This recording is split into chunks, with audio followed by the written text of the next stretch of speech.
Sean todos muy bienvenidos. Gracias por la presencia de cada uno. Gracias. Le damos al grupo de alabanza por este tiempo que nos han permitido compartir y juntos edificarnos a través de esa obra maravillosa en la cual el Espíritu Santo ministra el corazón y en medio de la alabanza somos bendecidos. Aleluya. Aleluya. Dios es bueno y fiel, sin lugar a dudas. Y la razón fundamental es que hoy podemos comprobar que en cada una de nuestras vidas hay aliento. Y eso es testimonio del fiel amor de Dios, en el cual somos sostenidos y el Señor nos ayuda. Bien, vayamos a la palabra del Señor. El título de este mensaje es El conflicto a vencer. Y el tema es este: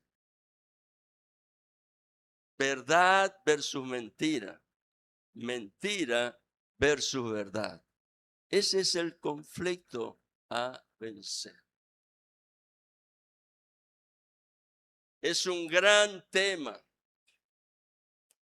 en el cual muchas veces estamos involucrados a través de las decisiones que hacemos y de las relaciones que tenemos que vivir en el día a día. La verdad y la mentira son elementos que están muy presentes en este mundo. Casi se podría decir que es una realidad constante, así como podemos decir que la Tierra gira sobre su eje y tiene en los extremos dos polos opuestos, polo norte y polo sur.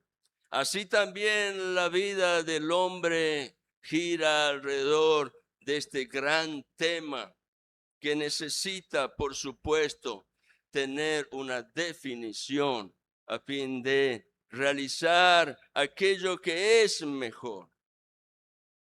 ¿Verdad o mentira? ¿Cuál de ellas prevalece en la vida de una persona? Es muy importante saberlo, porque aquella que prevalezca es la que definitivamente luego va a determinar tu identidad. ¿Soy un cristiano verdadero o soy un cristiano trucho? Con esa palabra trucho. Un cristiano nominal. Un cristiano que se atribuye títulos, pero que en definitiva a la hora de la verdad lo que menos importa es lo que Cristo declara respecto de esa situación que debo resolver. ¿Cuál es la definición de la mentira y de la verdad? Según la Biblia, mentira es todo aquello que es falso, aquello que es engañoso y que se opone a la naturaleza santa, recta y veraz de Dios. Jesucristo en su ministerio puso en evidencia cuál es la condición del príncipe de este mundo. En el Evangelio de Juan, capítulo 8, versículo 44, Jesucristo declara que el diablo, el príncipe de este mundo, no es el rey, es el príncipe, es el padre de la mentira. En oposición a esto, podemos decir que la verdad define el carácter de Dios, siendo imposible a causa de su carácter que Dios mienta. Decimos que en Dios no hay imposibles, pero su carácter define aquello que para Dios es imposible. Es imposible que Dios mienta. Hebreos capítulo 6, versículo 18 señala que por dos cosas que son inmutables, promesa y juramento, las cuales Dios hizo a Abraham, es imposible que Dios mienta. Jesucristo afirmó a través de una declaración potente que recorre generación tras generación, anunciando al corazón del hombre cuál es el lugar en donde va a encontrar el depósito verdadero. Y dicho así, de una manera redundante, el depósito verdadero de la verdad. Jesucristo dijo: yo soy el camino y la verdad y la vida. Y entonces cierra esa declaración para mostrar el valor que tiene la verdad. Porque dice Jesús: nadie viene al Padre sino por mí. Y eso es muy importante, porque reconocer la paternidad de Dios en nuestra vida define nuestra identidad, la identidad de un cristiano. Jesucristo hizo esta declaración, enfatizando que Él es la autoridad de la verdad. La palabra al mismo tiempo declara el valor y el poder de la verdad. En Proverbios capítulo 12, versículo 22, lo tengo aquí anotado y lo leo. Dice la palabra: los labios mentirosos son abominación al Señor, pero los que hacen verdad son su contentamiento. Alegra el corazón de Dios. En el Salmo 101 y versículo 7, la palabra dice: no habitará dentro de mi casa el que hace fraude. El que habla mentiras no se afirmará delante de mis ojos. Como esos textos hay muchos, innumerables en la Biblia. La mentira es un veneno que proviene de Satanás, un veneno que enferma el corazón del hombre, un veneno que contamina la vida entera. Deforma los pensamientos, deforma los sentimientos, deforma aún la voluntad. Es definitivamente la mentira un estorbo en la relación con Dios. En el griego antiguo, las palabras utilizadas para verdad y mentira eran estas. El griego antiguo, aletheia, se traduce como verdad y su significado literal es desocultamiento, lo que no está escondido. ¿Hay alguna cosa en nuestra vida que está escondida? Cuidado, porque puede ser una puerta abierta para que la mentira prevalezca. La otra palabra griega es pseudos, y esa se traduce como mentira y significa falsedad, ficción o aquello que se aleja de la realidad. En un determinado momento de su ministerio, Jesús confrontó a los religiosos de su época. Estamos hablando de 2000 años atrás, poniendo en evidencia que al rechazar la verdad o tomar la verdad a medias, ellos estaban siendo considerados por Dios como esclavos de las mentiras que el diablo siembra en el corazón.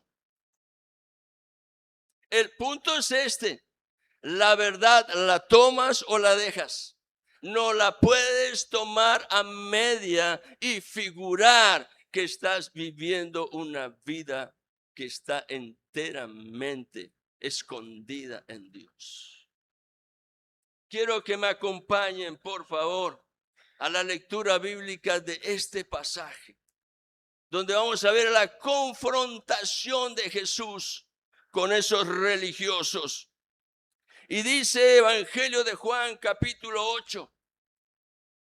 Por favor, acompáñenme allí a leer la palabra de Dios en Evangelio de Juan, capítulo 8, y el versículo 31, en donde las Escrituras dicen así: dijo entonces Jesús a los judíos que habían creído en él: si vosotros permaneciereis en mi palabra, seréis verdaderamente mis discípulos y conoceréis la verdad, y la verdad os hará libres. Le respondieron. Hay personas que nunca tienen la capacidad de quedarse callada para escuchar todo lo que Dios quiere hablar.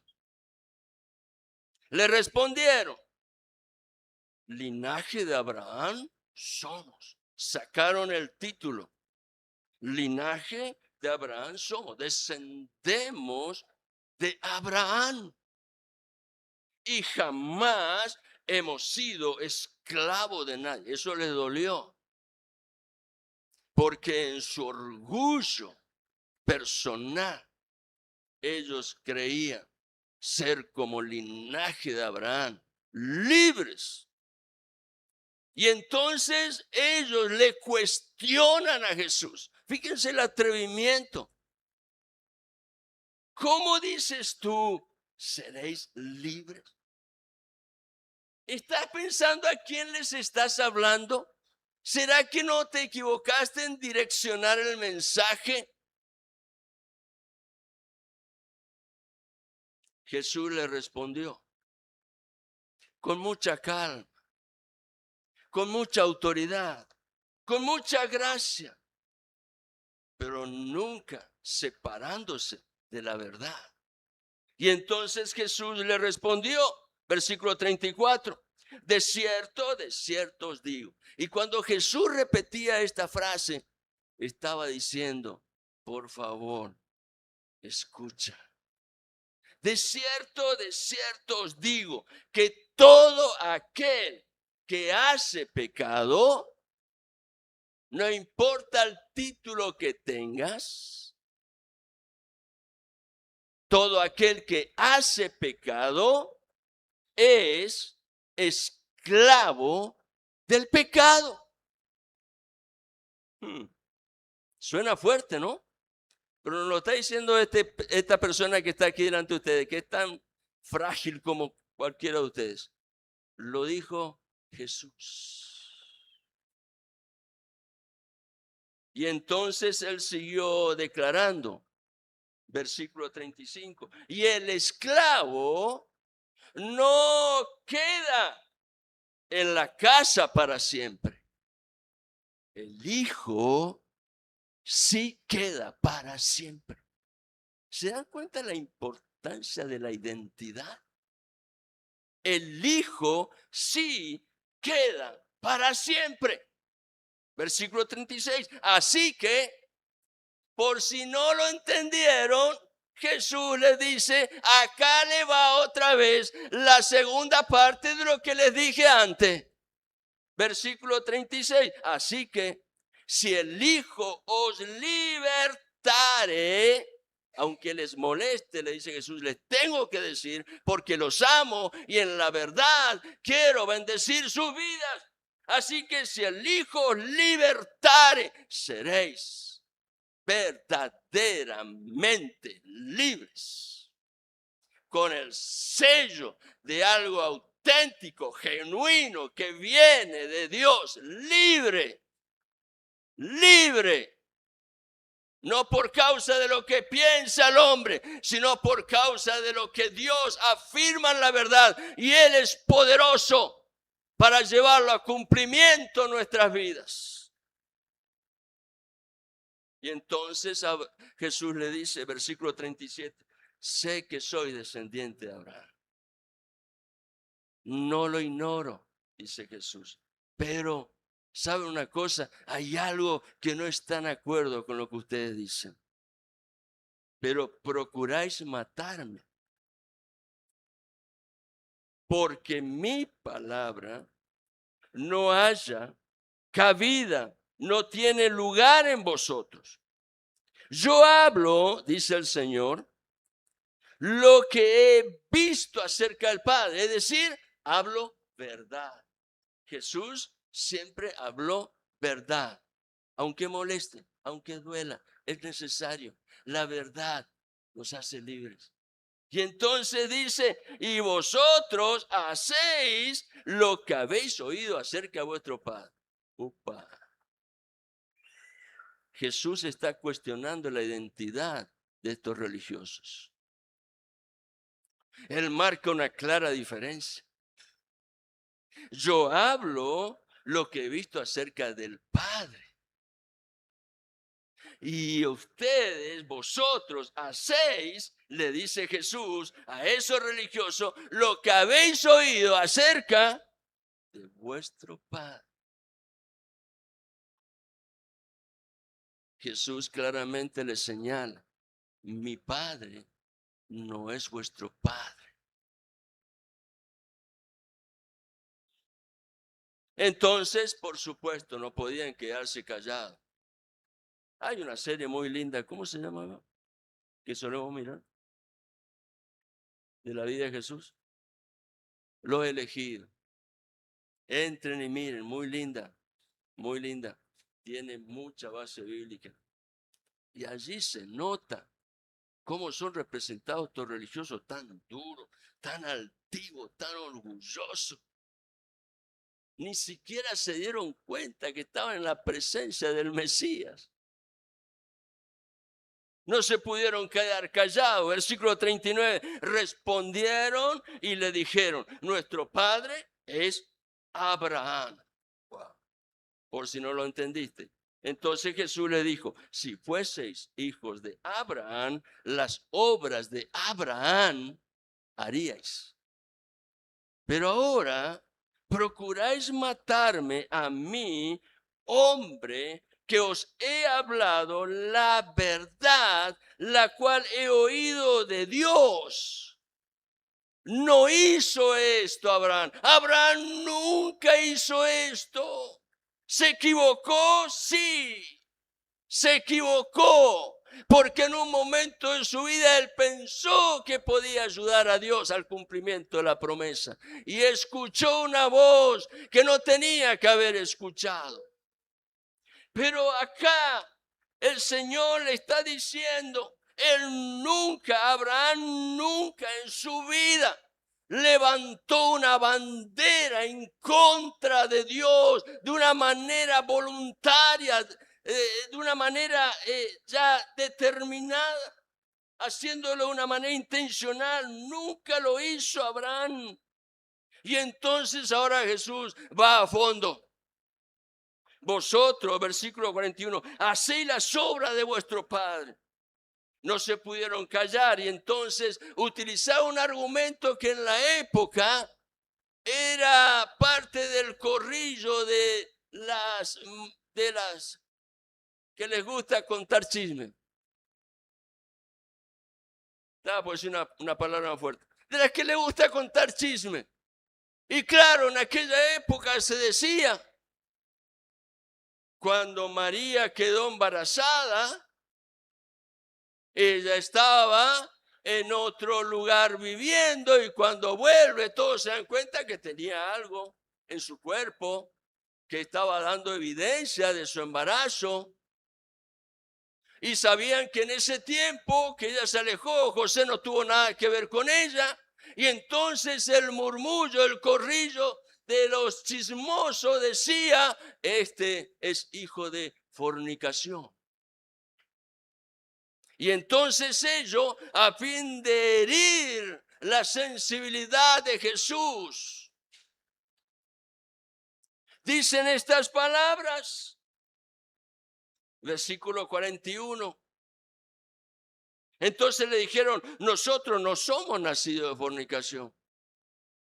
Un padre tenemos que es Dios. Wow. Bueno, ahí se atrevieron a más, ¿no? Ya no era descendencia de Abraham, un padre tenemos que es Dios. Jesús entonces le dijo, ya que les gusta jugar al gato y al ratón, ahora les voy a llevar al lugar donde ustedes van a tener que entender que hay una verdad de Dios que no pueden evitar. Y entonces Jesús le dijo, versículo 41, si vuestro Padre fuese Dios, ciertamente me amaríais. Hay un testimonio en las Escrituras donde Jesús dice, si me amáis, guardad mi mandamiento.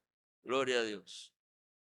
Jesús le dice, si vuestro Padre fuese Dios, ciertamente me amaríais, porque yo de Dios he salido y he venido, pues no he venido de mí mismo, sino que Él, el Padre, me envió.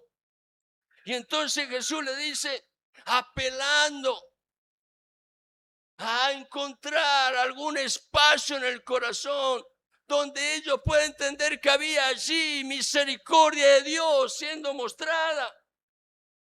¿Por qué no entendéis mi lenguaje?, les pregunta Jesús. Porque no podéis escuchar mi palabra.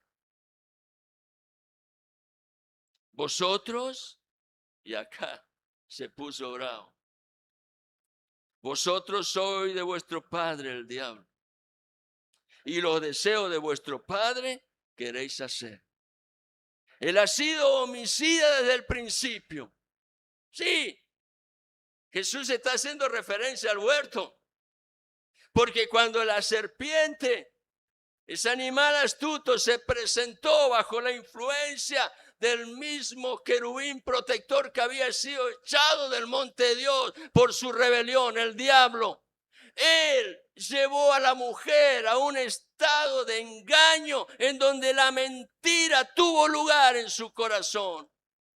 Ella creyó lo que le dijo la serpiente, seréis como Dios. Y todavía hoy, generación tras generación, en el corazón del hombre sigue brotando este anhelo que está muy dentro, que no lo saca muchas veces afuera, pero que es la búsqueda de ser independiente de Dios, de vivir la vida a su manera, de tomar decisiones según su propio pensamiento y siempre dejar a un lado la palabra de Dios. Vosotros sois de vuestro padre el diablo, y los deseos de vuestro padre queréis hacer. Él ha sido homicida desde el principio y no ha permanecido en la verdad. Homicida, claro. Si el resultado del pecado cuando entra al mundo fue muerte y el diablo sabía que iba a pasar eso, él ha sido homicida desde el principio, no ha permanecido en la verdad porque no hay verdad en él. Cuando habla mentira, de suyo habla porque es mentiroso y padre de mentira. Y a mí, y acá termino la lectura de este pasaje, y a mí, le dice Jesús, porque digo la verdad, ¿no me crees? Siempre se dice que la mentira cala más rápido, ¿no? Penetra más rápido. Porque la verdad toca puntos sensibles de nuestra vida, en las cuales muchas veces ponemos resistencia. Pero la mentira no, porque la mentira es dulce.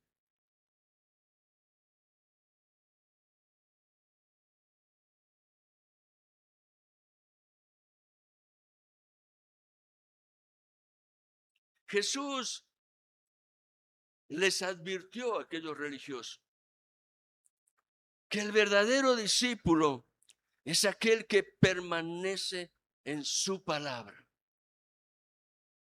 Sin una relación continua con la palabra, no se puede ser discípulo. El discípulo uno que sigue al Señor. Y para seguir al Señor, yo necesito tener la instrucción, la guía, la dirección, la corrección, la afirmación, la fortaleza de aquel que es el Señor. Permanecer unido a la palabra, dice Jesús, me asegura crecer en conocer la verdad. ¿Por qué necesito conocer la verdad? Porque solo la verdad me hace libre del engaño y del pecado. Pero era tal la ceguera de estos religiosos de la época, 2000 años atrás, que rechazaban la verdad y aún, como Jesús mismo lo denuncia, procuraban matar a Jesús porque en su corazón prevalecía la mentira del diablo. Jesús los confrontó para mostrarle que al rechazar la verdad, una persona se hace esclavo de la mentira. Esclavo de alguien que es padre de la mentira, el diablo. El conflicto entre la verdad y la mentira es un problema de identidad. Y es algo que lo tenemos que resolver en algún momento de nuestra vida. Existe en la naturaleza humana, y acá está el trasfondo del problema de la identidad. Existe en la naturaleza humana, lo quieras aceptar o no, lo quieras recibir o no, en mi naturaleza humana, la que he recibido por la descendencia de Adán, existe la tendencia al engaño y a la mentira. Esta tendencia es un problema de identidad que está asociado a una manera de vivir. ¿Qué me identifica? Una buena pregunta para hacerme cada día al levantarme. Oh Dios, tú eres mi Padre. Ayúdame a estar identificado en este día con tu palabra, porque ella es verdad y ella me va a guiar con seguridad al destino que tú, Señor, has planeado. ¿Qué me identifica? ¿La verdad o la mentira? Este es un conflicto muy antiguo, querido. Verdad versus mentira. Es un conflicto que estuvo presente en el huerto del Edén. Estamos hablando de miles de años. ¿Y qué tiene que ver eso conmigo? Diría alguno. Tiene mucho que ver. Porque cada uno de nosotros somos descendencia de Adán. Adán fue el primer hombre creado por Dios y Dios lo hizo a su imagen y semejanza. De la misma manera lo hizo a la mujer, simplemente que primero lo creó al hombre y después sacó a luz la creación de la mujer. Pero allí en el huerto del Edén, cuando el hombre aceptó la mentira de la serpiente, pecó desobedeciendo a Dios y desde ese momento, cuando el pecado entró en el mundo, ya nada fue igual. Las condiciones que había en el huerto ya quedaron separadas de la vida que ahora iban a vivir Adán y Eva sacados del huerto. Con el pecado entró la muerte. Con el pecado y la muerte entró el dolor, entró la mentira, entró el temor. Dios le dijo a la serpiente, pondré enemistad. Eso significa que no hay acuerdo posible. Enemistad es algo en lo cual no hay lugar para un acuerdo. No hay espacio para una media verdad. No. O es verdad o es mentira. Y Jesús habla, Dios habla allí en el huerto, diciéndole a la serpiente: pondré enemistad entre tu simiente, la descendencia del padre de mentira, y la simiente, la mujer, que es Cristo, el Dios de la verdad. Desde ese momento, cuando Dios declara esa sentencia allí en el huerto, el conflicto entre la verdad y la mentira es una realidad constante en esta creación. ¿Y no fue por causa de Dios? Ahora, a causa de eso que ocurrió en el huerto, Dios declaró en el huerto del Edén la primera promesa de redención. Algunos le llaman el protoevangelio. Y esa promesa estaba relacionada con la simiente de la mujer, el cual es Cristo. Aquella promesa de redención declaró que la simiente de la mujer va a prevalecer sobre la simiente de la serpiente. Dios le dijo: la simiente de la mujer, le está hablando a la serpiente, un instrumento usado por Dios allí en el huerto. La simiente de la mujer te va a herir en la cabeza, herida mortal. Tú le herirás en el calcañar acá, en el talón. Esa fue la herida de la cruz. Jesucristo se levantó victorioso, anunciando que Él es el que tiene la llave del Hades y de la muerte. Porque en la verdad de Dios hay vida. El conflicto entre el bien y el mal solo se resuelve por medio de la cruz. No hay otro lugar posible. La proclama de Génesis 3:15. Pondré enemistad entre tu simiente y la simiente de la mujer. Esta te herirá en la cabeza y tú le herirás en el calcañar. Esa declaración de Génesis 3:15 es un grito de guerra de Dios contra la serpiente. Y el autor de la mentira, del pecado, de la maldad que existe en este mundo. ¿Quién era esa serpiente que engañó a Eva? Apocalipsis 12:9.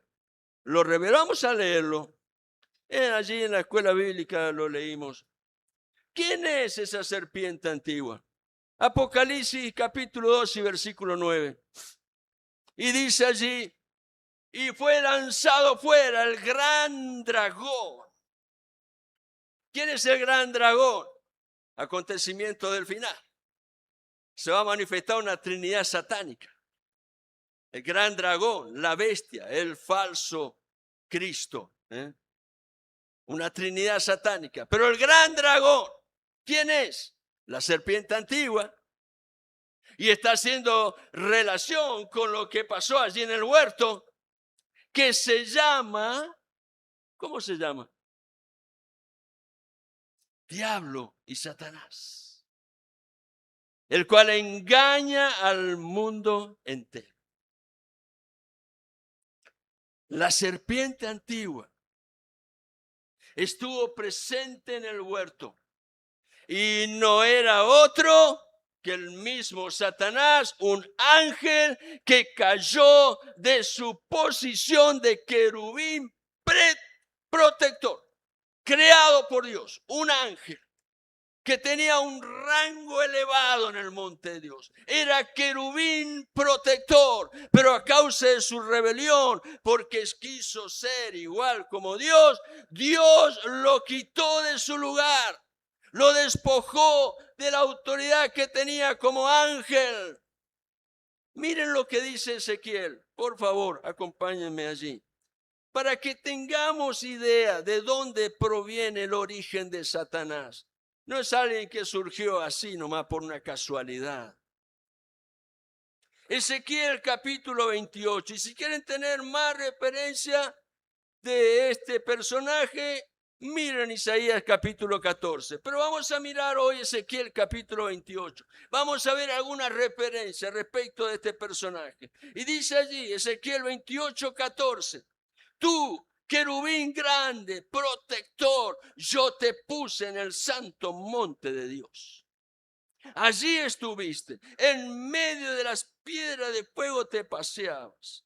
Perfecto eras en todos tus caminos, desde el día que fuiste creado, hasta que se halló en ti maldad. A causa de la multitud de tus contrataciones, fuiste lleno de iniquidad y pecaste. Por lo que yo te eché del monte de Dios y te arrojé de entre las piedras del fuego, oh querubín protector. Wow. Satanás en el huerto utilizó a la serpiente porque era de entre los animales muy astuta. Y la utilizó para engañar a Eva y hacer que Eva y Adán desobedecieran a la orden de Dios y por lo tanto al desobedecer pecaron. Si hay algo que al diablo le encanta, es pervertir el orden que Dios pone en su creación como legislador moral. Dios es el legislador moral de su creación. Su creación le pertenece. Y Él puso un orden determinado, señalando una clara separación entre el bien y el mal. Dios es el legislador moral de su creación. Y al diablo le encanta pervertir el orden establecido por Dios. Lo hizo en el huerto. Al lograr que la mentira sea aceptada a través del engaño y llevando el pecado a su consumación. Porque mientras la tentación permanezca allí en la forma de una tentación, sin que te atrevas a practicarla, no hay pecado. Pero cuando la tentación se hace parte de tu vida, la experiencia personal, entonces el pecado se consumó. Jesucristo llamó a Satanás mentiroso y padre de mentira.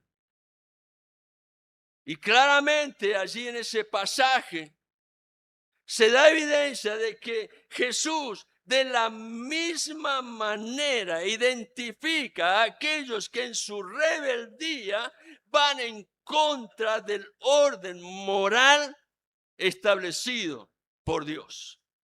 Por eso Jesús le dijo allí en ese pasaje, vosotros sois de vuestro padre el diablo. El gran conflicto entre la simiente de la serpiente y la simiente de la mujer es el conflicto entre la mentira y la verdad. Y ese es el resultado, ese conflicto que muchas veces se pone en evidencia en nuestras vidas cuando tomamos malas decisiones, es el resultado de un problema de identidad. Una identidad que necesita ser sanada, una identidad que necesita ser restaurada, una identidad que necesita ser afirmada, establecida. Y eso lo hace Dios a través de su gracia, de su amor, de su misericordia. Cuando el hombre quebrantó el orden moral puesto por Dios, siguiendo la sugerencia de la serpiente, ocurrió algo que no debemos ignorar ni pasar por alto. Presta atención a esto, por favor. Romanos 5:12, lo leemos. Romanos capítulo 5, versículo 12. Dice allí, por tanto, como el pecado entró en el mundo por un hombre, y por el pecado la muerte, así la muerte pasó a todos los hombres, por cuanto todos pecaron. Romanos 5:12 dice que por el pecado entró la muerte a la creación. Dios no lo creó al hombre para la muerte. El pecado introdujo la muerte en la creación de Dios. Y la muerte pasó a todos los hombres. ¿Por qué? Porque todos hemos pecado. Eso quiere decir, cuando yo puedo entender esto, que el pecado está en mí, eso quiere decir que yo muero no por el pecado de Adán, sino que muero por mi propio pecado. Pero además hay otra realidad que debemos tener presente. Cuando el pecado entró en el mundo por la desobediencia de Adán allí en el huerto, algo pasó en el ADN espiritual del hombre. ¿Saben qué pasó? Los hombres, a partir de ese momento, los que vienen de la descendencia de Adán, ya no nacen a imagen y semejanza de Dios. Cuidado con eso. Ahora, a causa del pecado, la imagen y la semejanza de Dios fue manchada y el hombre ahora nace conforme a su propia imagen. ¿De dónde sacó esto, pastor? Bueno, leamos la palabra. Allí está la revelación completa. Luego de la muerte de Abel, ¿recuerdan a Abel? Los primeros hijos de Adán y Eva fueron Caín, primogénito, y Abel. Abel muere a causa de un homicidio. El pecado ya había entrado. Con el pecado entró la muerte. Con la muerte entró la envidia, los celos. Entró un montón de cosas malas que se podían haber evitado, pero la elección determinó que eso estuviera allí presente. La Biblia declara, luego de la muerte de Abel, que Adán vuelve a engendrar un hijo, pero ya no lo hace a la imagen de Dios. El hijo que va a nacer ahora va a ser conforme a la semejanza de Adán y lo va a llamar Set. Por favor, vayamos a la palabra, para que no crean que acá estoy inventando una doctrina nueva. No, la palabra es el fundamento de la verdad. Y si nos regimos por ella, encontraremos que el camino ha sido claramente señalado para que vivamos en la verdad y disfrutemos de la libertad que hay en Dios el Señor. Génesis capítulo 4. Al final del capítulo 4 de Génesis, versículo 25, dice, y conoció de nuevo Adán a su mujer, la cual dio a luz un hijo, y llamó su nombre Set, porque Dios, dijo ella, es decir, Eva, me ha sustituido otro hijo en lugar de Abel, a quien mató Caín. Y a Set también le nació un hijo, y llamó su nombre Enos. Entonces los hombres comenzaron a invocar el nombre de Jehová. Capítulo 5. Este es el libro, las generaciones de Adán. El día en que creó Dios al hombre, está hablando creación original, Adán. El día en que creó Dios al hombre, a semejanza de Dios lo hizo. Clara afirmación de lo que revela capítulo 1 de Génesis. Varón y hembra los creó y los bendijo y llamó el nombre de ellos Adán, el día en que fueron creados. Ahora, versículo 3. Y vivió Adán 130 años y engendró un hijo. ¿Qué dice ahí? A su semejanza, conforme a su imagen. Y llamó su nombre Set.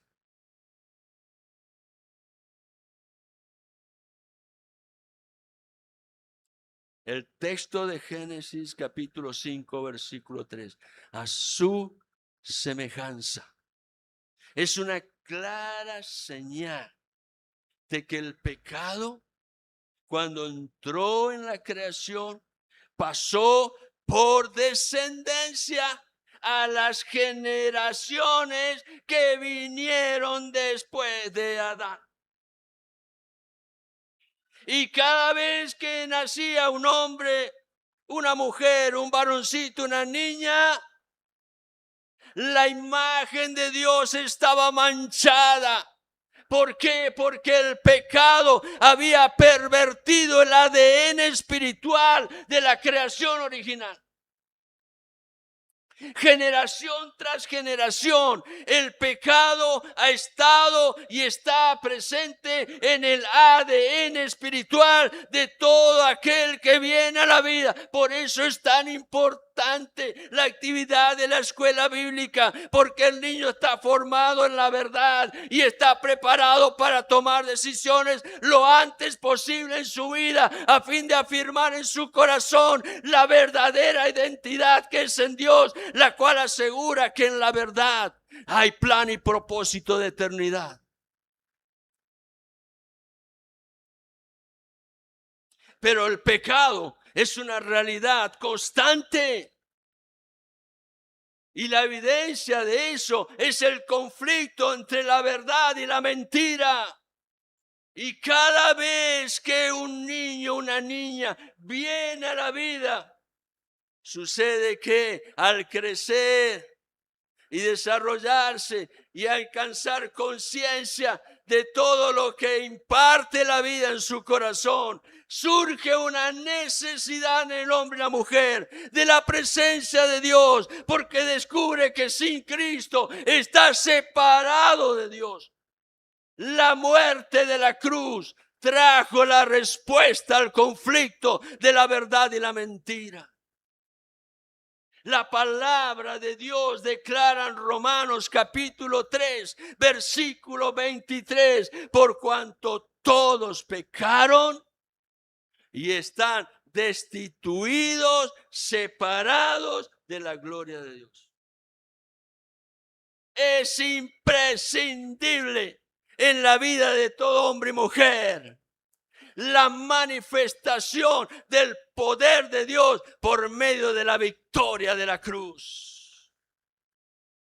En el cumplimiento del tiempo, Jesús vino como el Mesías que había sido profetizado, y Él tenía una misión claramente señalada por el Padre: llevar al hombre, a la mujer, al niño, al joven, al anciano, llevarlo de vuelta a Dios. Y eso solo ocurre mediante la redención, que es por medio de la cruz.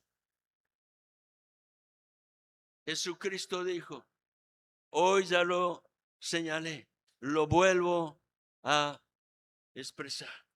Evangelio de Juan capítulo 14 versículo 6. Jesús le dijo: yo soy el camino y la verdad y la vida. Nadie viene al Padre sino por mí. Y sabe una cosa, querido hermano y hermana, esta Esta no fue una declaración casual, sino que es la base sólida sobre la cual se define la identidad. Si tu vida está establecida totalmente en Cristo, tu identidad es firme. No va a haber diablo que pueda robarte la identidad. Solo la verdad nos lleva de vuelta a Dios el Padre. Cristo es el puente para ir de vuelta a Dios. Y la cruz es el punto de contacto para que el hombre pueda reconciliarse con Dios. Y al reconciliarse, tener la expectativa de que su ADN espiritual empieza a ser sanado y restaurado. Allí ocurre una experiencia de transformación continua donde somos llevados de vuelta a reflejar la imagen de Cristo, en donde la verdad tiene un papel preponderante. Es allí, en esa obra preciosa de la cruz, donde se inició el camino de restitución de lo que el diablo te robó, de lo que el diablo me robó. Jesucristo dijo: el ladrón no viene sino para matar, hurtar y destruir. Pero Jesucristo dice: yo he venido para que tengan vida y vida en abundancia. Allí empieza el camino de restitución para devolver al hombre su verdadera identidad. Y eso lo hace el Padre a través de Cristo. Ahora, déjame decirte esto, ya estoy finalizando. En ese proceso de restauración, de sanidad, de restitución, no soy un ente pasivo. No soy simplemente un espectador de lo que Dios quiere y puede hacer. Soy un ente activo. Estoy activo en ese proceso de una manera eficaz. Dios me hace parte con Él a través de la presencia de Cristo en nuestros corazones, llevándonos a esa experiencia de vida en la cual la verdad es la lámpara que enciende el corazón y nos anima a seguir adelante con valor y fe, aunque haya oposición. Aunque la mentira siga allí teniendo un efecto alrededor nuestro, pero dentro de nosotros prevalece Cristo. Aleluya. Por eso, para finalizar, quiero llevarles a leer estos últimos 3 versículos. Soy un ente activo y estoy activo de manera eficaz, siendo guiado, direccionado por el Espíritu Santo mediante el testimonio fiel de la palabra de Dios, que es verdad. Efesios capítulo 4.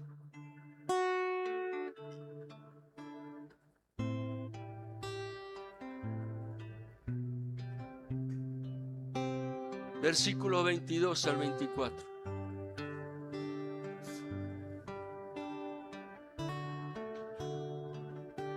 El apóstol Pablo escribió bajo la inspiración del Espíritu Santo estas palabras. En cuanto a la pasada manera de vivir, despojaos viejo hombre que está viciado conforme a los deseos engañosos. Despojaos. Hay un viejo hombre. Es esa naturaleza que hemos recibido de la descendencia de Adán. Hay un viejo hombre viciado de deseos engañosos, de aquella mentira que penetró para trastornar el ADN espiritual. Y entonces Pablo dice, no se trata solo de quitar algo, sino que en lugar de eso que quitaste, incorpores algo a tu vida. Y entonces dice, y renovaos en el espíritu de vuestra mente. Versículo 24, y vestíos para hacer algo. Cada vez que hacemos algo, antes hubo un pensamiento. ¿Es así o no? ¿Es así, David? Antes de hacer algo hubo un pensamiento. Vos sos escritor y conoces el tema.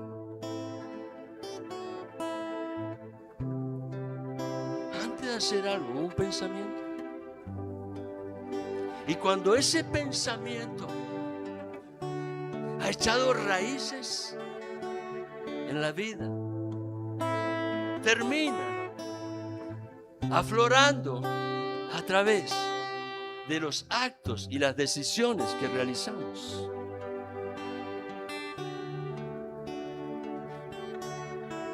No podemos vestirnos del nuevo hombre con los pensamientos viejos. Tenemos que echar fuera y dejar que pensamientos nuevos, llenos de gracia, de virtud, de verdad, puedan empezar a poblar cada área de nuestra mente. Tomar lugar allí, en los lugares más escondidos del alma, en donde la voluntad es la que finalmente toma decisiones. Por eso Pablo decía, despojaos, renovaos en el espíritu de vuestra mente y vestíos del nuevo hombre que fue creado según Dios en la justicia y la santidad de la verdad.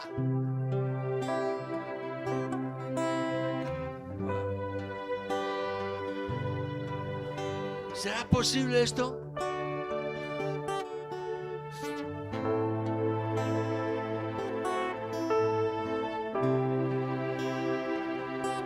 Voy a terminar con esto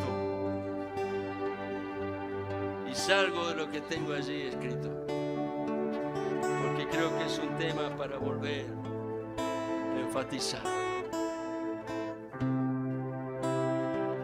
No le traje este tema porque nació simplemente de un pensamiento. Sé que esto nació en el corazón de Dios y es algo que lo necesitamos. Lo sé en mi propia experiencia.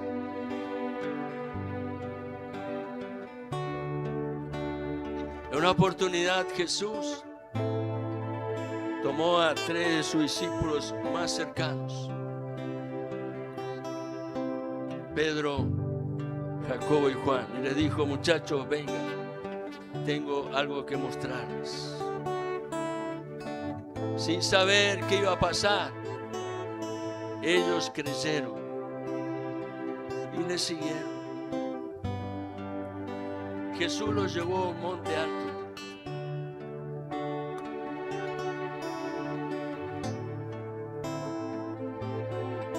Y de pronto sin que ellos supieran qué era lo que estaba pasando. Jesucristo decidió mostrarle algo de su gloria.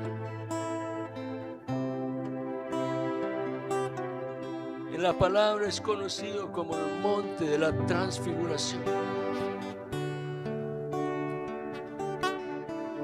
No podía mostrarles toda su gloria, porque no hay hombre que pueda permanecer ante esa majestad de Dios. Pero le mostró parte de su gloria. Vestidos blancos, pero tan blancos que resplandecían más que la luz del sol del mediodía. No hay lavador en la tierra que pudiera emblanquecer de esa manera la gloria que rodeaba a Jesús. Y de pronto empiezan a escuchar voces. Y seguramente Jesús los nombra, porque si no, no entiendo cómo podrían Pedro, Jacobo y Juan sabía que los que estaban allí, saber que los que estaban allí junto a Jesús eran Moisés y Elías. Seguramente que Jesús lo nombró.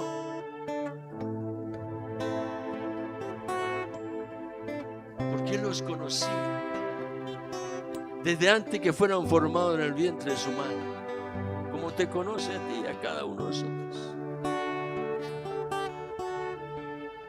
Y allí Jesús empieza a hablar con Moisés, el representante de la ley, con Elías, aquel que tenía un liderazgo en el mensaje profético. Es decir, Jesús estaba hablando con los que eran representantes de la verdad que había sido revelada de antemano y que ahora en la persona de Cristo estaba siendo mostrada en toda su gloria y su poder. Y Pedro dice: Señor, ¿no querés que hagamos 3 enramadas? Él ni sabía lo que estaba diciendo. Y entonces escuchan una voz, la voz del Padre,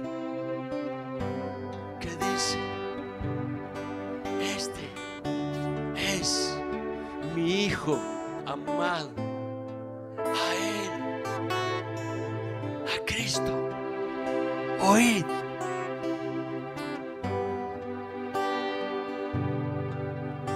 Bajan del monte y llegan al llano, al valle. Allí había una multitud. Sus discípulos no podían resolver un problema. Solamente 3 subieron. Los otros quedaron abajo, y la multitud, al reconocer que eran los discípulos de Jesús, se acercaron. Pero había uno que tenía una necesidad profunda. Un padre con su hijo único, al cual amaba, con quien disfrutaba de la pertenencia de una familia.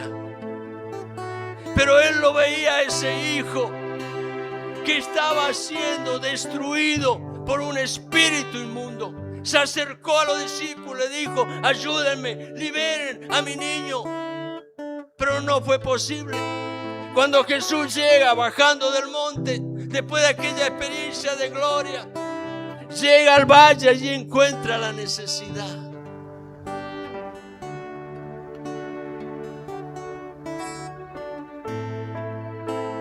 Y un padre se acerca a Jesús y le dice, era ese padre: Señor, si puedes hacer algo,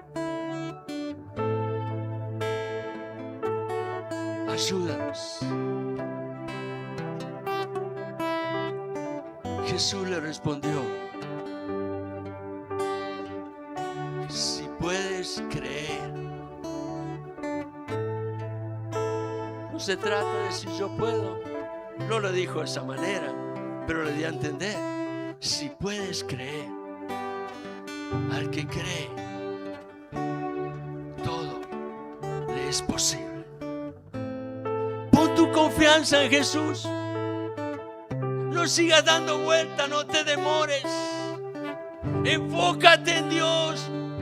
Pon tu mirada en el Señor y encontrarás que la vida tiene un significado maravilloso y hay un propósito eterno que está aguardando al final del camino.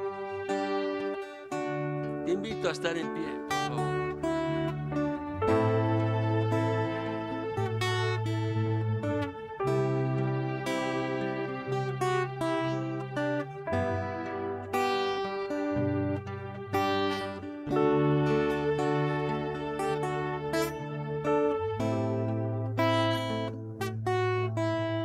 Aleluya. Señor, tú lo sabes todo. Sé que este mensaje, Señor,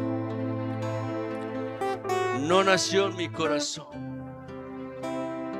Nació en una intención que ha sido revelada a través del testimonio de tu Espíritu, llevando a mi espíritu a entender algo que es una necesidad en mi propia vida, Señor. La de poder día a día, cada mañana al levantarme, afirmar mi identidad en Cristo Jesús, el Señor. Oh Padre, acá hay personas y cada uno tiene su propio pensamiento. Cada uno, Señor, tiene su propio depósito de verdad. Pero hay algo, Señor, que está por encima de todo. Y es la realidad de que la verdad, que es viva y eficaz, es la que proviene de tu santa y poderosa palabra. Ayúdanos, Señor, a que en medio de las batallas de la vida podamos, Señor, ser sensibles a la voz de tu Espíritu y responder al mensaje de tu palabra que viene al corazón con lazos de amor, llamándonos, Padre, a tener esa relación contigo.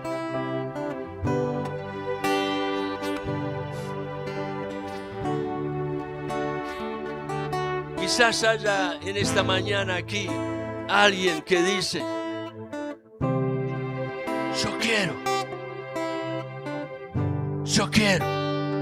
eso que Cristo tiene para mi vida. Lo quiero.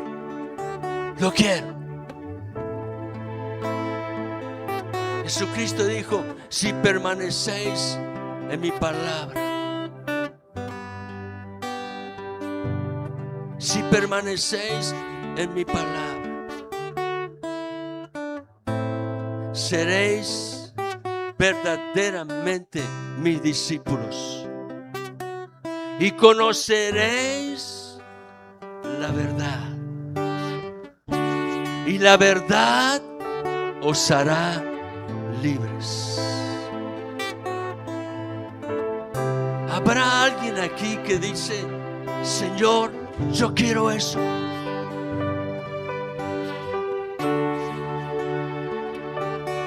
Quizás hoy viniste esta mañana porque en tu corazón, aunque no lo sabes expresar, está ese clamor escondido.